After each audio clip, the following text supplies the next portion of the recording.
उपाध्यक्ष महोदय, एक महत्वपूर्ण विषय पर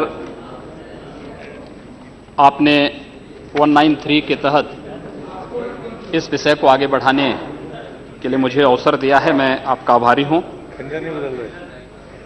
मैं कांग्रेस के नेता माननीय खड़गे जी की बातों को यहां पर सुन रहा था और मुझे आश्चर्य हुआ कि वो अपना लिखित स्टेटमेंट यहां पर पढ़ रहे थे तो कह रहे थे 113 घटनाएं घटित हुई, लेकिन जब वो मौखिक बोल रहे थे तो कह रहे थे 600 से अधिक घटनाएं घटित हुई। क्या सत्य है यह मुझे लगता पूरा देश जानता है। 26 मई को श्री नरेंद्र मोदी जी के नेतृत्व में भारतीय जनता पार्टी नेतृत्व की सरकार ने शपथ ग्रहण किया था और इस देश के अंदर इस सरकार के आने के बाद आम जनता में विश्वास बहाली हुई और देखा जा सकता है शासन में, प्रशासन में। ये आंकड़े जो माननीय खड़गे जी यहां पर कह रहे थे, मैं उसके पीछे लेके चलता हूं और मुझे लगता है कि अगर ये आंकड़े वास्तव में स्वीकार करेंगे और सचमुच इस देश की सांप्रदायिक हिंसा से लोग चिंतित हैं, तो सांप्रदायिक आधार पर इन्होंने जो घोषणाएं की हैं पूरे देश से इनको माफी मांगनी पड़ेगी।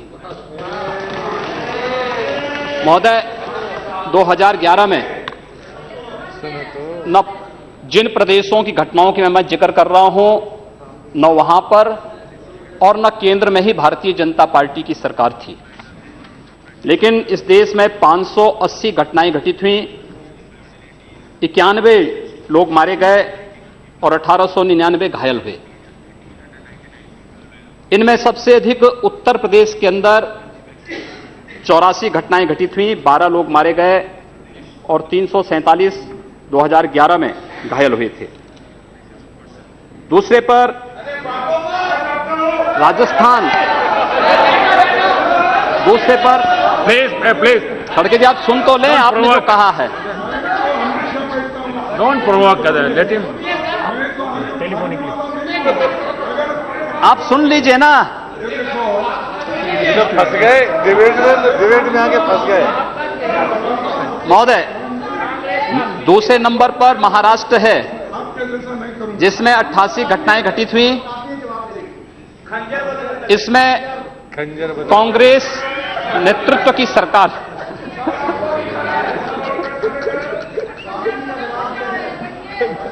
88 घटनाएं घटित हुई, 15 मारे गए। तीसरे पर कर्नाटक, ये भी कांग्रेस की सरकार यहां पर है, इसमें 70 घटनाएं घटित हुई और उसके बाद केरल में 30 घटनाएं घटित हुई। 2011 की बात कर रहा हूं। 2012 में 668 घटनाएं घटित हुई, 94 की मौतें हुई और 2117 घायल हुए। 2013 में केंद्र में कांग्रेस नेतृत्व की ही सरकार थी और 823 से अधिक सांप्रदायिक हिंसा की घटनाएं पूरे देश के अंदर घटित हुई। यद्यपि कानून व्यवस्था राज्य का विषय है और राज्य सरकार की जैसी मंशा होती है, वहां का राजनीतिक नेतृत्व जैसे होता है, वहां का प्रशासन उसी प्रकार की कार्रवाई करता है। मुझे लगता है ईमानदारी से इन लोगों ने विश्लेषण किया होता और अपनी केंद्र सरकार और अपने या अपने से जुड़े हुए अपने सहयोगी दलों के द्वारा जो संचालित सरकारें हैं, उन सरकारों के सांप्रदायिक एजेंडे पर ध्यान दिया होता।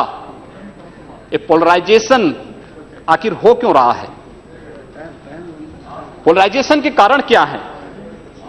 मुझे लगता है वह पोलराइजेशन के पीछे के कारणों को ईमानदारी से हम विश्लेषण करेंगे तो मुझे लगता है एक तरफ आप कहते हैं हम सेकुलर हैं और दूसरी तरफ एजेंडा जो लागू करते हैं उसको सांप्रदायिक रूप से कॉम्युनल आधार पर लागू करते हैं।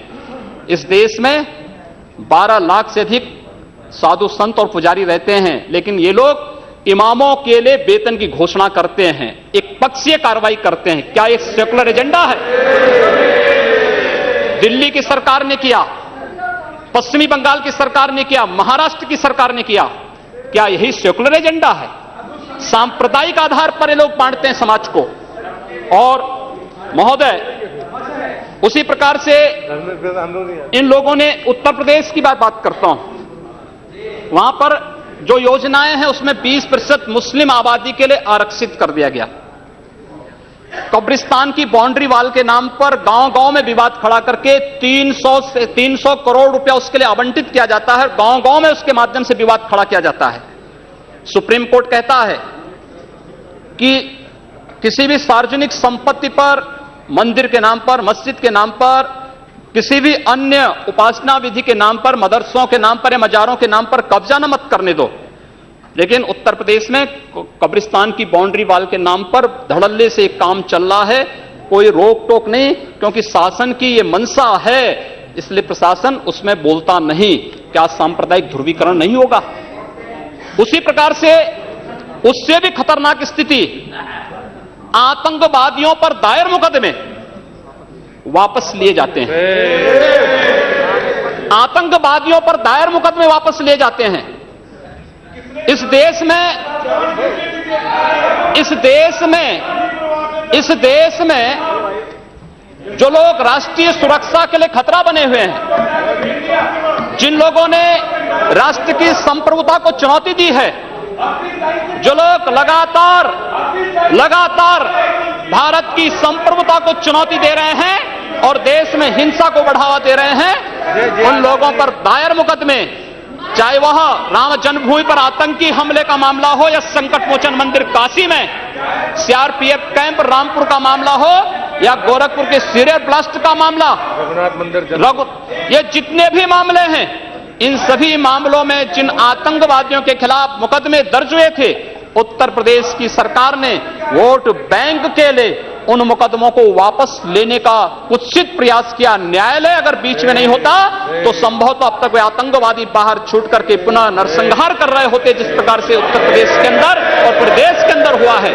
और उसके बाद भी ये कहते हैं कि सांप्रदायिक हिंसा बनी रहे। महोदय, चर्चा का विषय होना चाहिए कि आखिर सांप्रदायिक कौन है? कौन है सांप्रदायिक? कौन सांप्रदायिक है? और मुझे लगता है इस पर चर्चा होना बहुत आवश्यक है। महोदय, जो हम लोगों ने जाना है, जो हम लोगों ने समझा है, इस सांप्रदायिक वह होता है जो कहता है कि मेरा इष्ट या मेरा देव या मेरा पैगंबर ही सर्वश्रेष्ठ है। उसके मानने वालों को तो जीवित रहने का अधिकार है, शेष को नहीं। मुझे लगता है वह सांप्रदायिक है। हिंदू जीवन दर्शन कभी इस बात की इजाजत नहीं देता।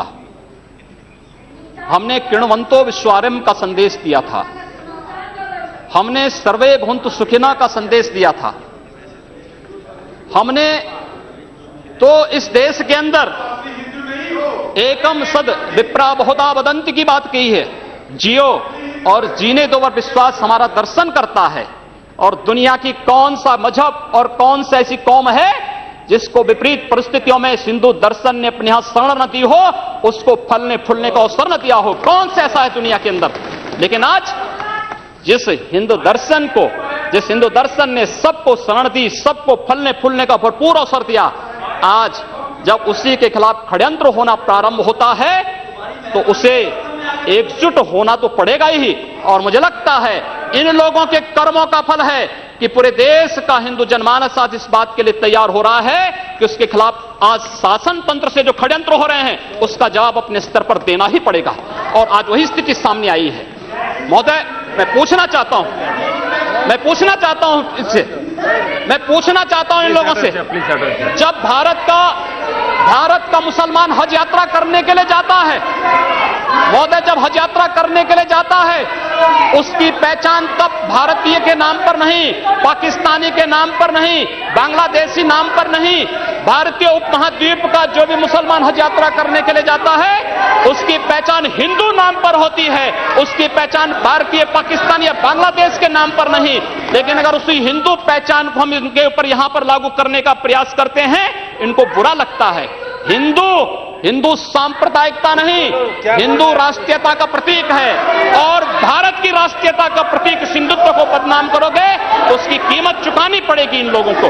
और इसलिए महोदय, मैं आप सबके आपके माध्यम से एक बार कहना चाहता हूं, महोदय, एक बार गुरुदेव रविंद्रनाथ टैगोर ने कहा था, गुरुदेव रविंद्रनाथ टैगोर ने एक बात कही थी। उन्होंने कहा था अगर भारत को समझना है, अगर भारत को समझना है, बैठ गए आप, कल तो बात करते हैं महोदय। उन्होंने कहा, गुरुदेव रविंद्रनाथ टैगोर ने एक बात कही थी और उन्होंने कहा था कि अगर भारत को समझना है तो मैं भारतीय अस्मिता को पहचानना पड़ेगा, और भारतीय अस्मिता को पहचानना है तो स्वामी विवेकानंद के बारे में आप जान लीजिए। स्वामी विवेकानंद ने एक बात कही थी कि गर्व से कहो हम हिंदू हैं। स्वामी विवेकानंद ने एक बात कही थी कि गर्व से कहो हम हिंदू हैं। स्वामी विवेकानंद तो सांप्रदायिक नहीं थे, स्वामी विवेकानंद तो किसी पार्टी के नहीं थे। स्वामी विवेकानंद ने तो भारत का प्रतिनिधित्व किया था पूरी दुनिया के अंदर, और दुनिया के अंदर जो हिंदू आज पूरे देश के अंदर, पूरी दुनिया के अंदर अपनी सहिष्णुता के लिए पहचाना जाता था, आज उस हिंदू के साथ किस प्रकार का व्यवहार किया जा रहा है, वह कश्मीर से विस्थापित होता है, उसे कश्मीर से निकाला जाता है। एक भी बार इस सदन में चर्चा नहीं होती है, इन लोगों का मुंह नहीं खुलता जब कश्मीर से 3.5 लाख की संख्या में कश्मीरी पंडित निकाले जाते हैं, तब ये लोग नहीं बोलते। पिछले 2012 में असम के अंदर 3 महीनों तक बोडो जनजाति के लोगों को मारा जाता रहा, कोई नहीं बोला। महोदय, कोई नहीं बोला। जम्मू कश्मीर के बाद जम्मू कश्मीर के हिंदुओं के मारने पर कश्मीरी पंडितों को उनके घरों से बेदखल कर दिया गया, एक भी बार ये लोग बोले नहीं, इनको पीड़ा नहीं हुई। दुनिया के अंदर ये अपने आप में बिरला उदाहरण था जहां पर अपने ही देश में अपने ही जानने वाले लोग विस्थापित होकर के खाना बदोश की जिंदगी जी रहे हैं। उस शर्मनाक घटना की निंदा एक भी बार इन लोगों ने नहीं की। मुंबई के दंगों पर ये लोग मौन रहे। जमशेदपुर और भागलपुर के दंगे कांग्रेस के समय हुए थे, एक भी बार इन लोगों ने उस पर चिंता व्यक्त नहीं की। और तो और 1984 में इस देश के अंदर जिन सिख गुरुओं का योगदान इस देश को बचाने और इस देश की धर्म और संस्कृति, इस देश के समाज को बचाने में बहुत महत्वपूर्ण थी, उन सिखों के कत्लेआम पर भी इनको शर्म महसूस नहीं होती है। और आज लोग इस देश के अंदर बात करते हैं सांप्रदायिक सौहार्द की, इनका पूरा चेहरा सांप्रदायिक हिंसा से रंगा हुआ है, सांप्रदायिक एजेंडे से रंगा हुआ है। और इसीलिए बंधु महोदय, इस देश के अंदर असम में क्या हो रहा है, बांग्लादेशी घुसपैठिए इन लोगों के अपने हो गए और इस देश में लाखों वर्षों से रहने वाला समुदाय पराया हो गया। इस देश के अंदर महोदय, असम में बांग्लादेशी घुसपैठियों के कारण Kokrajhar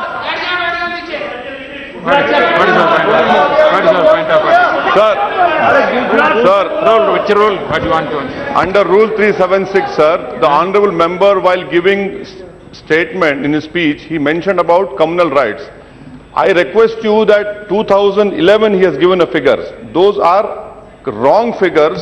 No, he has completely forgotten 10 to 2013. No. My question was there, sir. You cannot give wrong figures. Gujarat was the highest number followed by Madhya Pradesh. I have my question over here answer. I request you to check the record. Please. Sir, Please take it. Please. Say. No. Please. See, unmute my leg. See, on my leg, please. See, the member is speaking and giving some figures. You are disputing that figures. No. In your speech you can say there is no ruling. There is not out of. During your speech you can speak. You reply that. During your speech you can counter it. Not when your term comes, you at that time can dispute it. You continue. You can nothing will counter. उपाध्यक्ष महोदय, सच्चाई कड़वी होती है और कड़वी सच्चाई लोग स्वीकार करने को तैयार नहीं। क्योंकि ये लोग उस बीमारी से स्वयं त्रस्त हो चुके हैं जो बीमारी इन्होंने पूरे देश को दी है, और इसीलिए ये लोग उस सच्चाई को स्वीकार नहीं कर सकते। कश्मीरी पंडितों के निष्कासन पर और कश्मीर पे हुए अत्याचार पर ये लोग मौन थे। मैं 2011-12 में असम के अंदर देख रहा था, 3 महीनों तक लगातार दंगे होते रहे। इन लोगों ने एक भी बार सदन में चर्चा नहीं कराई। असम जलता रहा। और तो और कांग्रेस के लोग एक बार तो असम के ही मुख्यमंत्री को कटघरे में खड़ा कर दिया कि इन्होंने बोडो लोगों के बारे में कैसे बोल दिया। अरे बोडो वहां का नागरिक है, उसके बारे में नहीं बोलेंगे, किसके बारे में बोलेंगे? लेकिन ये लोग बांग्लादेशियों घुसपैठियों की वकालत करते हैं, और बांग्लादेशी घुसपैठियों की वकालत करते हुए इन लोगों ने पूरे बांग्लादेश, पूरे पूर्वोत्तर के भारत का जो समीकरण बदला है।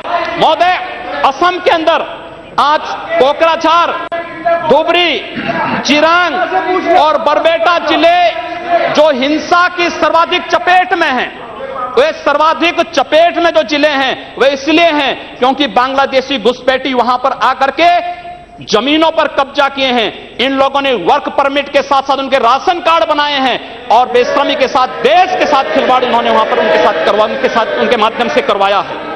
महोदय, और तो और हम किसी और बात में नहीं जाना चाहते हैं। मैं पूछना चाहता हूं कांग्रेस से और कम्युनिस्टों से भी, कोयंबटूर और बेंगलुरु धमाकों का जो अभियुक्त है, उस दुर्दांत आतंकवादी के लिए विधानसभा का सत्र, स्पेशल सत्र बुलाया जाता है। दोनों दल एक साथ मिलकर के अपील करते हैं कि उसको छुड़वाओ। ये क्या सेकुलर, क्या यही सेकुलर है? क्या इनका यही सेकुलर एजेंडा है? क्या यही इस देश में यही सेकुलरिज्म है? और इस देश के अंदर महोदय, इस देश के अंदर क्या हुआ था? Let him speak. हम भूले नहीं। Yes, respect. महोदय, 11 अगस्त 2012 को मुंबई के आजाद मैदान में जो कुछ हुआ, महोदय, आजाद मैदान की घटना क्या थी? आजाद मैदान में रोयांग मुस्लिम जो बर्मा में थे, उनके बीच में और वहां के बौद्धों के बीच में वहां पर हिंसा हुई, दंगे हुए। ये मामला म्यांमार का है, भारत का नहीं। लेकिन म्यांमार की घटना में दंगा कहां होता है? आजाद मैदान मुंबई में। ये लोग मौन रहते हैं, वहां शहीद स्मारक तोड़ा जाता है, पुलिस के जवानों को मारा जाता है, मीडिया कर्मियों को मारा जाता है। उनके साथ साथ पुणे में दंगे हुए, उनके साथ उत्तर प्रदेश के अंदर बरेली में, लखनऊ में, कानपुर में, इलाहाबाद में दंगे हुए। ये लोग मौन रहे, इन लोगों ने कभी उस पर आवाज नहीं लगाई। ये लोग मौन रहे उस घटना पर। ये वही लोग हैं जो आजाद मैदान की घटना पर मौन थे, और बाबा रामदेव पे, उन सत्याग्रहियों पर ये लोग रामला मैदान पर लाठी चार्ज करके बेशर्मी के साथ वंदे मातरम का गान करने वाले देशभक्तों पर लाठी चार्ज करते हैं। ये लोग देश के अंदर सांप्रदायिक हिंसा की बात करते हैं। सांप्रदायिक हिंसा किसने फैलाई है? कौन फैला रहा है इस देश के अंदर? कौन इस देश के अंदर सच्चर कमेटी के नाम पर समाज को बांटने का कार्य कर रहा है? इन लोगों ने सांप्रदायिक आधार पर 1947 में देश को बांटा है, और आज पुनः देश को बांटने की साजिश के तहत पाकिस्तान के एजेंडे पे ये लोग कार्य कर रहे हैं। और इसलिए महोदय, जब उत्तर प्रदेश के अंदर की जो घटनाएं आई हैं, उन घटनाओं पर अगर आप नजर डालेंगे महोदय, जो घटनाएं हुई हैं, उन घटनाओं के बारे में अगर मैं आपके सामने रखूं, तो घटनाएं अपने आप में चौंकाने वाली घटनाएं हैं। और वे चौंकाने वाली घटनाएं कितनी खतरनाक हैं। Please. Sir, Rule 380. I'm quoting. What is the point of order? No, I will ask. Rule 3. Sir. I am raising a point of order. While speaking, the member already made a defamatory statement. If the speaker is of the opinion that words have been used in debate which are defamatory or indecent or unparliamentary or undignified, he used the word that we already raised the issues of communal violence. We are not against anybody. We want a secularism to be maintained in this country. Therefore, we made a discussion. But honorable member, while discussing, honorable member, while discussing, he used the name of Pakistan. He abused us for naming the Pakistan. This is unparliamentary, sir. This should be deleted. This should be deleted, sir. As per CIT, this should be deleted. मैं उत्तर प्रदेश के अंदर आता हूं। It has to be decided. Please, Deputy Speaker has to give my ruling. He has been using the word Hindus and Muslims. Yeah. Saying. It is really against No, please. No, so you have raised certain objections. If any objections is in regard, that will go through and we'll explain it. Please continue. What do you have to say? उपाध्यक्ष महोदय, सांप्रदायिक agenda इन लोगों का है, हमारा नहीं। हम लोगों ने पूरे देश को एकजुट करने का बात किया था। हम लोगों ने तो नारा भी दिया था कि सबका साथ और सबका विकास। हमने कहा था सबका साथ सबका विकास, लेकिन असम के अंदर अली और कुली का नारा इन लोगों ने दिया था, हम लोगों ने नहीं दिया था। असम को ये लोग बांटने का प्रयास कर रहे हैं, देश से अलग करने की साजिश कर रहे हैं, और इसीलिए मैं आपके माध्यम से कहना चाहता हूं, क्या यही इनका सेकुलरिज्म है? महोदय, मैं उत्तर प्रदेश के बारे में चर्चा करना चाहता हूं। उत्तर प्रदेश के अंदर 2012 में 118 घटनाएं घटित हुई, 2013 में 247 और मार्च से मई तक 65 घटनाएं घटित हो चुकी हैं। सहारनपुर का दंगा इसलिए हो जाता है क्योंकि हाई कोर्ट के आदेश पर सहारनपुर में एक गुरुद्वारे का निर्माण हो रहा था। अब न्यायालय के आदेश को प्रशासन नहीं मानेगा, उत्तर प्रदेश सरकार नहीं मानेगी। काठ में इसलिए वहां पर विवाद होता है क्योंकि उस गांव में 4 धर्मस्थल हैं, 3 मस्जिद, 1 मंदिर। मंदिर हिंदू समुदाय के द्वारा है, 3 मस्जिदों पर माइक रहेगा, लेकिन मंदिर से माइक उतार दिया जाता है। क्या यही सेकुलर एजेंडा है इन लोगों का? यही सेकुलरिज्म है? क्या इसी को सेकुलरिज्म आप कहेंगे? और इसलिए महोदय, जो कुछ घटना घटित हुई मेरठ के अंदर, एक बालिका का अपहरण होता है और अपहरण होने के बाद उसके साथ जो घटना घटित होती है कितनी शर्मनाक थी। महिला हिंसा पर हम चर्चा कर रहे हैं और उस महिला हिंसा की बात हम कर रहे हैं, उस सब के बावजूद ये लोग मौन हो जाते हैं। इन लोगों के मुंह से इनकी जुबान नहीं खुलती उस मामले में। न्याय का तराजू तभी चलेगा जब इस देश के अंदर समान रूप से कानून सबके लिए समान रूप से लागू होगा। कानून इस देश में मत संप्रदाय और मजहब के आधार पर लागू नहीं हो सकता। और इसलिए महोदय, मैं आपके माध्यम से माननीय गृह मंत्री से चाहूंगा, कांग्रेस ने मुद्दा दिया है, अच्छा होगा पूरे देश के अंदर और उत्तर प्रदेश के अंदर जो एक घटनाएं घटित हुई हैं, इनकी एसआईटी जांच करा दी जाए। किसी सिटिंग जज से, किसी सुप्रीम कोर्ट के सिटिंग जज से इन सांप्रदायिक दंगों की जांच करवाने के साथ साथ अराष्ट्रीय तत्वों से किनके संबंध हैं, इसकी भी जांच करा दी जाए। दूध का दूध, पानी का पानी सबके सामने आ जाएगा। यही मांग करते हुए मैं अनुरोध करना चाहूंगा कि लोग सांप्रदायिक एजेंडे के साथ देश के सामने आए हैं और लोग देश के खिलाफ, इनके खतरनाक मंसूबों के खिलाफ हम सबको लड़ना पड़ेगा। धन्यवाद।